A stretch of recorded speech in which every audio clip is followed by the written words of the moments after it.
Parent Plus loans, as the name implies, are made for parents. The lender is the U.S. Department of Education.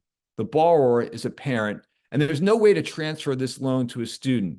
It's your debt, your loan, until it's either repaid or somehow discharged. There's a credit check involved. The Department of Education checks to make sure that you have no adverse credit.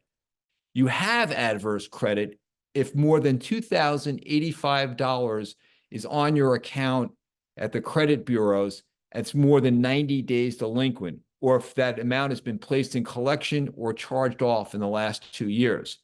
Also, if you've had a default, a bankruptcy discharge, a repossession, a foreclosure, a tax lien, a wage garnishment, or if you charged off a federal student loan in the prior 5 years, you're also judged to have adverse credit, and you will not be able to get a Parent Plus loan. Now, if you are denied a Plus loan because of adverse credit, you still have an opportunity to get that loan. You can go and find an endorser. An endorser is anyone who does not have adverse credit other than the student. You could also, and alternatively, provide the U.S. Department of Education with documentation of extenuating circumstances as to why you have adverse credit. How do you apply for a Plus loan? Fill out the Plus loan application at studentaid.gov. Now, some schools have a little bit different process, so confirm with your school that this is the right way for you to get that loan, or check the list at studentaid.gov. One other very important point, the student needs to file a FAFSA form in order for you to be eligible to get a federal Parent Plus loan. You'll sign a master promissory note for that loan, which is basically a contract between you and the government talking about what amount you borrowed, what the terms are, and how the repayments can be made.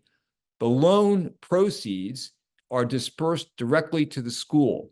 Any amount that the school receives that is not applied against the student's bill for tuition, room, board fees, the other fees that might have accrued, will be sent to you in a refund for your use for other costs of education for that student. The maximum amount that you can borrow under the Parent Plus loan program is the total cost of attendance as determined by the school, less other financial aid that your student has received. Now, the interest rate on these loans is fixed, which means that the rate in effect from July 1st, one year to June 30th of the next year, basically that academic year in which your students enrolled, all loans, all Plus loans, direct Parent Plus loans made in that period have the same interest rate. That's great news because you will know with certainty once the repayment period begins how much you'll owe each month on that loan. Now, loan interest begins to accrue on the Parent Plus loan as soon as it's made.